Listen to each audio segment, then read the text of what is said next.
The 2025 NASCAR Cup Series season will be season number 1, the rookie season for Shane van Gisbergen, the New Zealand driver. I have a bunch of notes, bunch of random numbers, statistics in this here notebook, and we are going to look at his rookie season that starts in a little bit less than a week. Daytona 500 qualifying is on Wednesday. Now, as I said, I've got a bunch of notes here. I've got a bunch of random stats. I've got some stats that we're going to try to use to look at this 2025 rookie season for Shane van Gisbergen, whether it's trying to potentially project, looking at the expectations for the season. We're going to look at his roster, who's on his team, who's calling the shots in a sense. And we're going to look at the schedule, the different types of tracks. We're going to do everything that we can within reason, and we're going to talk about SVG's rookie season. Tomorrow, I will be making my full season predictions and preview. We're going to talk about every little change in the NASCAR world. The Cup Series, obviously, will be the main focus. We're going to look a little bit at Xfinity and trucks as well. Major changes from every aspect of NASCAR, but we're not here to talk about that today. Today, we are here to talk about Australia and New Zealand's favorite NASCAR driver, Shane van Gisbergen, his first, as I said, full-time season in the Cup Series, what to expect this year. But some basic information that you need first. He's made 14 career Cup starts. One of those was a win on debut at the Chicago Street Course. So I guess that means he's on a 13-race winless streak if you do that math. He made 33 starts in the Xfinity Series last year. That is every single Xfinity Series event. He picked up 3 wins in that Xfinity Series season, made it to the playoffs, and he also scored 7 top 5s and 10 top 10s before ultimately finishing 12th in those standings. He did score a top 5, another top 10, and a pole in the Cup Series last year. That pole came at the Charlotte Roval. Of course, came oh so close to winning at Watkins Glen before he was passed by Chris Buescher on the last lap. As for some of the basic information you need to know, obviously you know who's driving the car, but what does the car look like? We have 2 confirmed paint schemes, 2 confirmed primary sponsors for the 2025 season. WeatherTech, who sponsored SVG for the majority of the Xfinity season last year, and Red Bull, who makes their NASCAR return for the first time since 2011. They will be on the car for 5 races. Now, some of the expected sponsors I would, once again, I guess, expect to see on SVG's car this year. We see on his fire suit during the media day pictures, we see Wendy's on there, Safety Culture, Quad Lock. Those sponsors all sponsored SVG in the Xfinity Series, and even a couple of Cup Series starts, they sponsored him as well. And then I had a question mark by this one, but Kubota, that's a Trackhouse sponsor. So is Wendy's technically, but Kubota, it's a tractor company. They sponsor Chastain and Suarez every once in a while. They have a primary there. But SVG at Iowa last year in the Xfinity Series, he was sponsored by Kubota.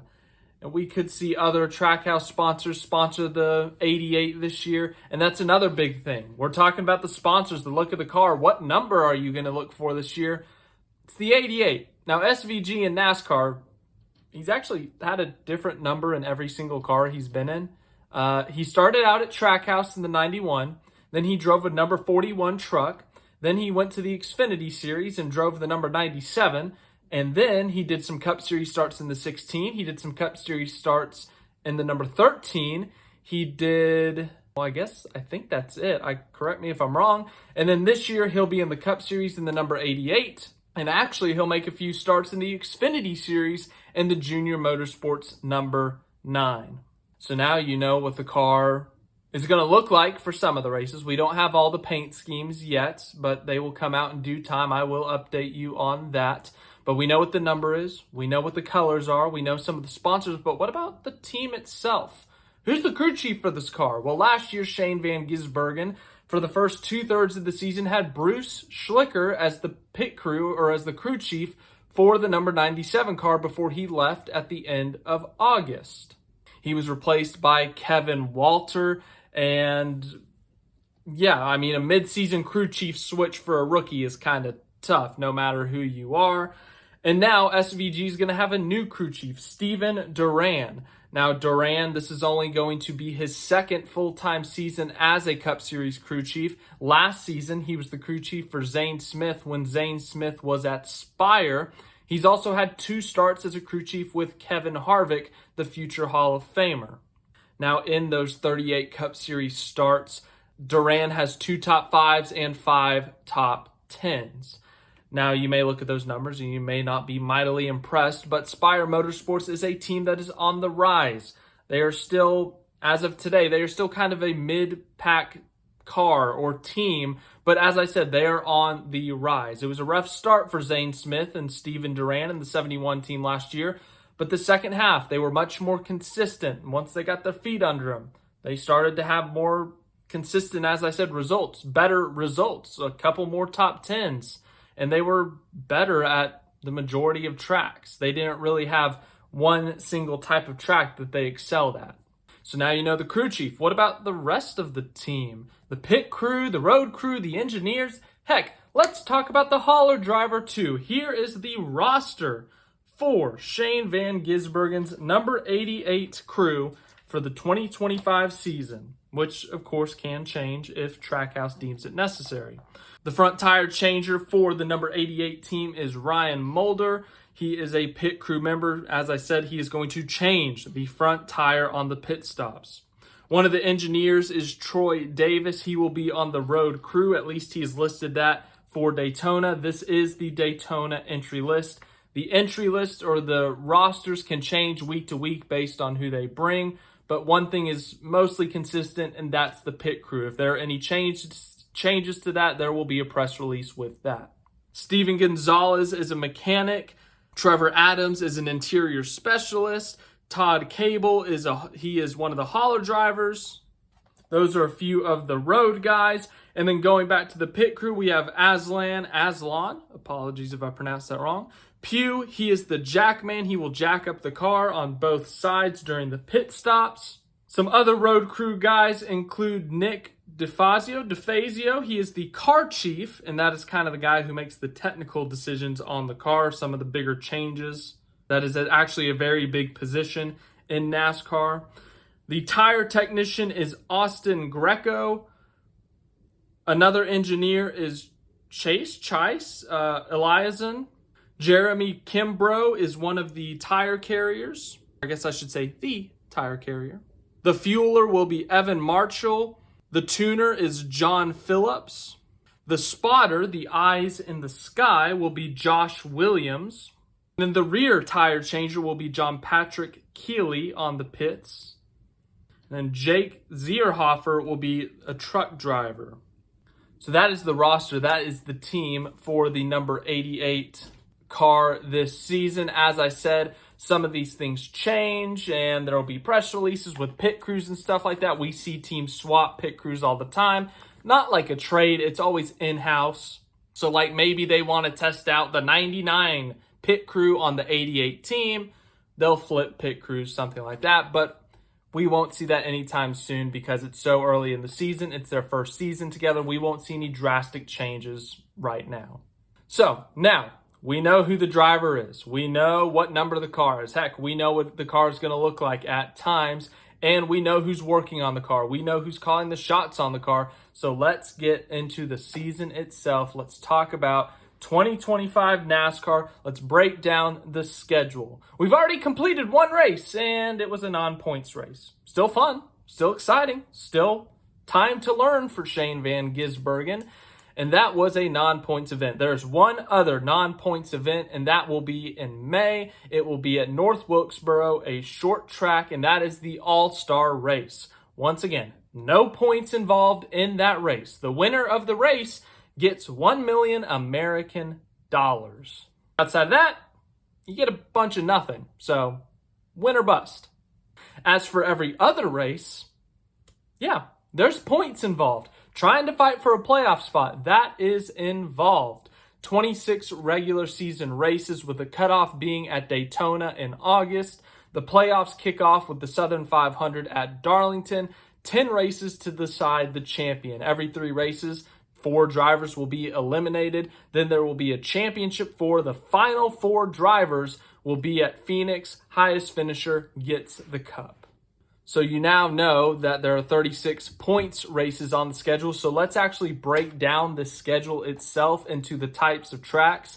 I have written down here the super speedways. The super speedways include Daytona, Talladega, and Atlanta. Those are your drafting style of tracks. The big packs that you see on TV that cause giant wrecks because they're all so close to each other, flat out, foot to the floor, or nowadays, fuel mileage, fuel saving, but foot to the floor, pedal to the metal, whatever you want to call it, that is the super speedways. And there are 6 of them on the 2025 schedule.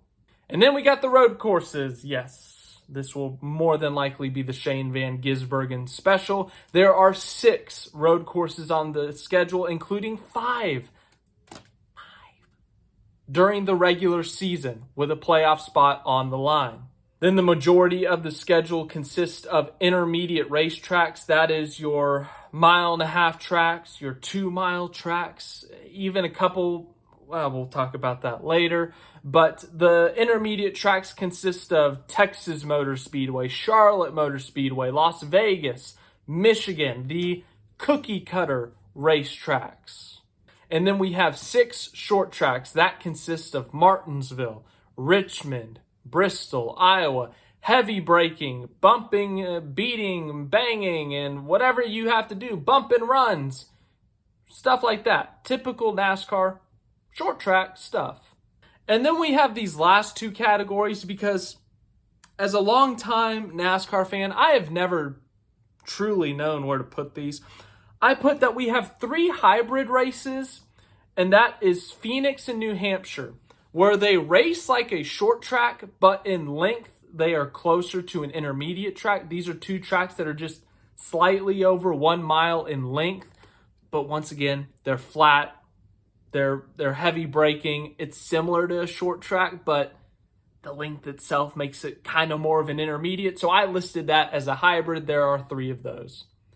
And then we have the speedway category, which is not the super speedway like Talladega and Daytona and Atlanta, but it's not quite the intermediates like Texas and Charlotte and Michigan because they are so unique in their own way and they have long straightaways. They're 2.5-mile tracks. You can set up passing, you can use the air, and that's Indianapolis and Pocono. Pocono is a little bit more similar to intermediate tracks, I will admit. But Indianapolis in this next-gen car, albeit we have a sample size of 1 whole race, it's really its own beast, and I don't know how to categorize it. So that is your breakdown. Once again, that is 6 super speedways, that is 6 road courses, 13 intermediate tracks, 6 short tracks, 3 hybrids, and 2, all right, I'll just say it, 2 I don't knows, speedways, I want to call it. Now I've just thrown a bunch of track information at you, but which ones has Shane van Gisbergen actually run at in the Cup Series? Well, thankfully he made a bunch of Cup starts last year. As I said, he made 12 Cup Series starts in 2024. Now a couple of these tracks he did go to twice like Talladega, but he got a lot of laps in at other tracks. You got to remember, the Cup Series car and the Xfinity Series car are very different. The Xfinity Series car is an H-pattern shifter. The next-gen car is a sequential shifter with an extra gear. The cars, the bodies themselves, the aerodynamics, everything about those 2 cars are quite different, and it could make for a different learning experience for Shane van Gisbergen at some of these tracks. Now, the tracks he has been to, Chicago, obviously, because he won there. He's been to that track 2 times, 2023 and 2024. He has been to the Circuit of the Americas, and I'm going to put an asterisk next to this because the Circuit of the Americas will not be the same layout as last year, but SVG does have experience at this track. This specific layout, the shortened version, the chopped head version of COTA, he has experience on that in supercars. He's been to Talladega twice. He's been to Atlanta in the Cup Series. Daytona he is driven at. Darlington, Atlanta. I already said Atlanta. I meant Charlotte. I put Charlotte and Atlanta next to each other. It kind of got confusing. But he has run both Charlotte configurations. In fact, he's run the Charlotte Oval and the road course version, the Charlotte Roval. He's run at Watkins Glen, he's run at Las Vegas, and he has run at Martinsville. In fact, Martinsville, outside of that Chicago win and the Indianapolis road course, which is no longer a Cup Series track, outside of that, Martinsville, believe it or not, is SVG's best Cup Series finish. In fact, that would be his best finish on an oval, a 12th place finish there last fall. His best ever start on an oval in the Cup Series is Talladega. Both Talladega races last year, he qualified 17th. I thought that was an odd little fact that 2 races, same racetrack, same qualifying position. Just very interesting. He had an average start of 20.7, an average finish of 22.8. And that was really his Cup Series season last year. He raced a third of the races. Road courses were better. Martinsville was a great result for him, but those are his 2024 stats. And now, as for the Cup Series schedule this year, in some way, shape, or form, so in Xfinity or Cup, he has run at every racetrack except for Mexico and Gateway. Mexico, to his benefit, is a road course, and the majority of the field has not run any laps on this track, or if they have, it's been over a decade. So I would say that's actually a massive advantage for Shane van Gisbergen, given his road course background. And then Gateway, this is a tough one. It's a 1.25 mile track, and the problem with this is if Shane van Gisbergen, we'll talk about this a little bit later, if he were to win a road course and make the playoffs, this track that he has never made a single lap on in Xfinity or Cup, it's right smack dab middle in the first round of the playoffs. But as I said, we'll talk about that later. So what about that Xfinity season last year? How did he do? Well, we already talked about his points position. We gave some basic stats in terms of his wins and top 5s and top 10s, but how did he do at each type of track that I mentioned earlier? Whether it's a super speedway, whether it's a short track, or whether it's an intermediate. Well, I got that all in the notebook here. Got some highlights, got some stats, got some numbers. I put down all of his finishes. So let's talk about it. The intermediates, the good chunk of the schedule, which for the Xfinity Series is 11 races on the schedule, or at least it was last year. SVG had an average starting position of 25.8. His average finish was an 18.6, so it's a little bit over actually, 7 positions gained per race. Now, I did not factor into the qualifying or the starting position. I did not factor in Darlington from the spring because he did not actually qualify the car. The starting lineup was based off of a metric. There was rain, a lot of rain. I was there. It was like a level 2 of 5 on the severe thunderstorm thing. His best finish at an intermediate track was actually at Darlington later that year in August when he finished 7th. His best qualifying position was late in the year at Las Vegas. I think that's the 3rd, 4th to last race of the season, where he qualified 16th. Now, as for the short tracks, a little bit of a smaller sample size here. Only 5 races at the short tracks, and in fact, only 4 qualifying sessions at the short tracks because Iowa, that practice and qualifying session was rained out and they couldn't qualify. So as a result, the metric actually started SVG second, and once again, I did not factor that in. He had an average start of 21.25, and he moved up a whole, not even a half a tenth of a position to a 21.2. His best finish was at Martinsville in the spring when he finished 11th. His best starting position was Richmond in the spring when he started 12th. As for the super speedways, this is where we're going to see a lot of crazy results. As I said, super speedway racing is unpredictable. You can lead some laps, and then the next 5 laps later, 2 laps later, you can be running 29th at the back of the pack. But on the flip side, you can be running 29th, the entire field wrecks in front of you, and you're third on the following restart with a clean car as everyone else has duct tape on it. And that was actually SVG's experience in the super speedways. He had a best finish of third at Atlanta, which came early in the season, but then later in the season at Talladega, we see a 35th due to a crash. Now, he did have a 5th place qualifying effort at Daytona in the first race of the season. In fact, outside of the road courses, his only top 10 qualifying efforts came at the super speedway when he qualified 8th at Talladega. In the fall, I should add. He had an average starting position of 11.2, an average finish of 19.8. Once again, those results vary. I mean, it's a 12, a 3, 22, 27, 35. It's a small sample size. But as for qualifying's pretty simple at the super speedways. Get through the gears and floor it. For your out lap, get up on the wall, get as much momentum as you can. Qualifying lap, be right on that yellow line and try to make time. Really not much the driver can do. It's pretty straightforward. And then for some of the other varying results, Phoenix, he had a finish of 6th in the spring. And in fact, he finished 12th in the fall.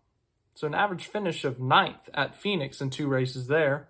New Hampshire, he started 28th and finished 18th. Indianapolis, I put an asterisk next to this because once again, it's a speedway, but the Xfinity Series was weird last year, and they ran the super speedway package at Indianapolis. So he qualified 23rd and finished 4th. It won't race the same in the Cup Series, I don't think, because they're going to run the normal engine package, the unrestricted, fast engine package. And then Pocono, he started 26th, finished 31st, but that 31st was due to an incident. Now, another thing I should add about the NASCAR Cup Series is that, to put it straight up, it's a more competitive field than the Xfinity Series. The Xfinity Series is the second tier to NASCAR, or the Cup Series, I should say. It's a learning series. We see a lot of young drivers in here. We see a lot of drivers trying to make their way up the ranks, trying to break into the Cup Series, and this is where they learn. This is where they make their mistakes. This is where they just learn how to do some of the basics, to race at some of these high-speed racetracks, to expand their own personal skill set, individual skill set, whether it's at short tracks, which a lot of them, that's how they grow up, or learning your own skill sets at intermediates, perfecting the intermediates, or at least turning that raw talent into a more refined talent. And then super speedways. Some guys are better at it than others. Some guys have better luck than others. So it all depends on what kind of racing you are learning and trying to get better at. But the Xfinity Series is a learning series. The Cup Series, don't get me wrong, we're going to have some rookies in this field. In fact, I think we only have 2 of them this year. Shane van Gisbergen and Riley Herbst. That's your Rookie of the Year battle. But there are still second-year guys, third-year guys. In fact, I'd argue that everyone is learning something at some point. So it's still a learning experience if you think about it too much. But the Cup Series has all-time talents in it. Kyle Larson is a future Hall of Famer. Kyle Busch, a future Hall of Famer. Denny Hamlin, future Hall of Famer. Joey Logano. The list goes on of active guys who will be in the Hall of Fame. And these are some of the best NASCAR has ever seen. And it's stiffer competition than the Xfinity Series. And I don't think anyone would be offended by me saying that. And then another thing is the actual field, while the drivers are more competitive, the cars are more competitive. The Xfinity Series, we can see a wide time margin between 1st and 39th. In the Cup Series, the next-gen cars is kind of a spec car. Qualifying can be 1st to 39th, 1st to 40th can be within a second or a second and a half. The margin for error is slim in the Cup Series with this car. So that's another factor to add in. It's a more competitive field in terms of the actual drivers themselves. It's a more competitive field in terms of the teams. There's more depth in the Cup Series. And it's a more competitive field in terms of the literal cars themselves. And another factor is these races are longer. The Xfinity Series is running anywhere from 250 to 350 miles. Well, the Cup Series is running anywhere from 400 to 500 miles. So that is at times double the length of an Xfinity race. So physically, for a driver, that's a lot. Another factor is there are more races on the schedule than the Xfinity Series, and guess what? One. You have one whole week off. Not an exaggeration. In fact, right now it's an off weekend. This is it. This is it. You got this, you got Easter weekend in April, and that's it.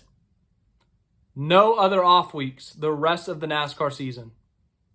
Not making that up. Look up the schedule.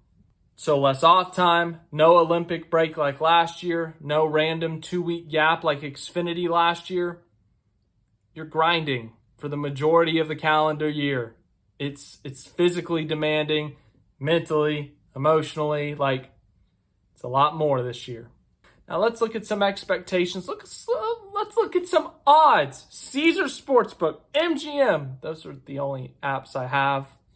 So, yeah. I found this weird.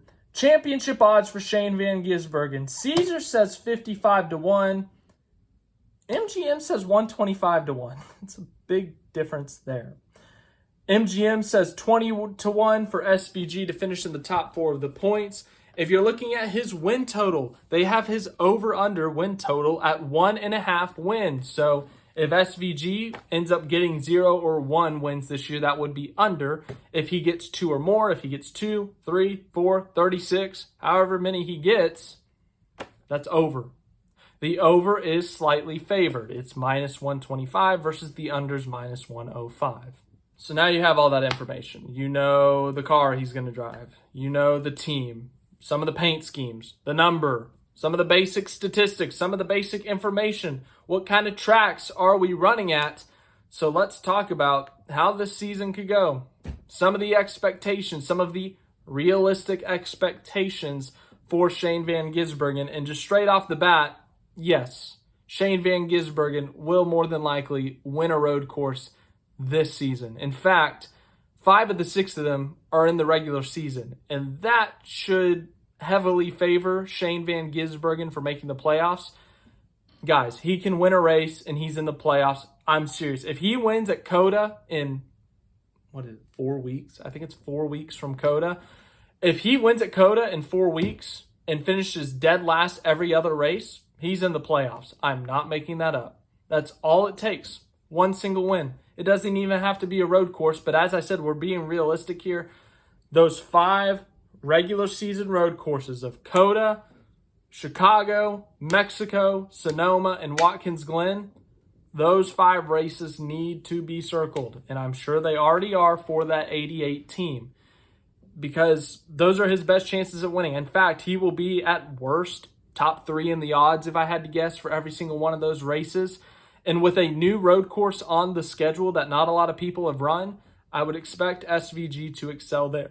So I think it's a realistic expectation to see Shane van Gisbergen win a regular season road course race and make the NASCAR playoffs as a result. With that being said, how far does he advance in the playoffs? And that's where the realistic expectations, I know a lot of SVG fans have high expectations, high hopes because you believe in your driver. I hate to be a dream crusher here, but this year's playoff bracket, this year's playoff schedule does not favor Shane van Gisbergen. If this was 1 year ago, he would have been so excited. This would have been the year to make a run, but unfortunately, not this year. Because last year there were 2 super speedways, 2 road courses, and they were a little bit spread out in those first 2 rounds. Would have given him a great opportunity to potentially make the round of 8. This year, though, yeah, that first round's brutal. We got Darlington, which is a track he's been to. That's great. That's exciting. Race number 2, Gateway. He's never made a lap there.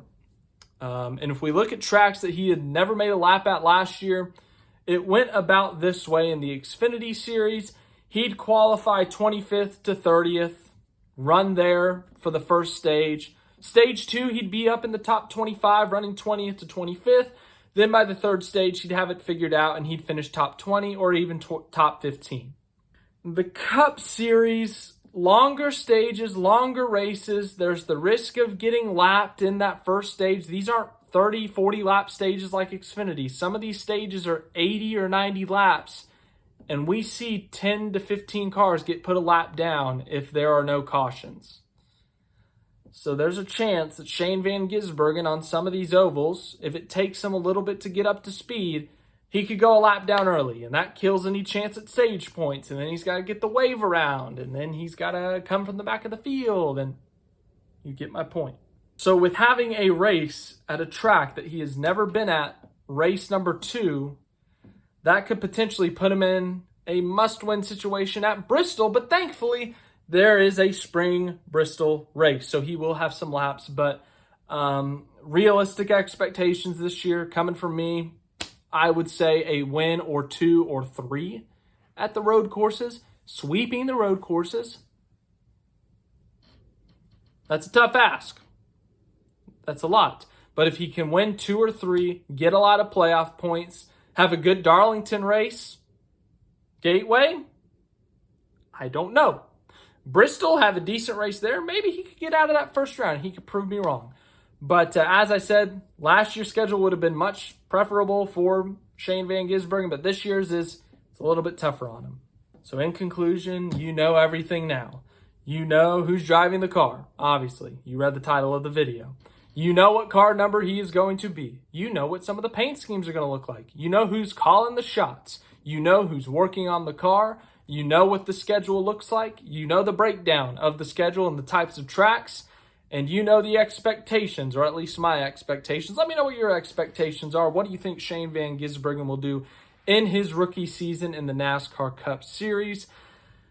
It's going to be an interesting year. There's a lot going on in NASCAR this year, and we will talk about it tomorrow in the NASCAR Cup Series full season preview and prediction. I'm looking forward to it. I got some wild takes, as I always do.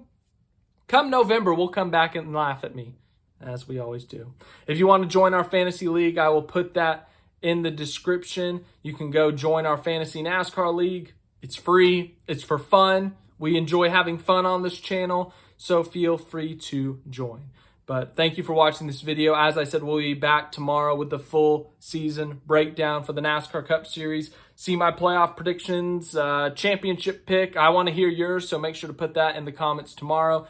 But thank you for watching this video. I hope you enjoyed, and I'll see you tomorrow.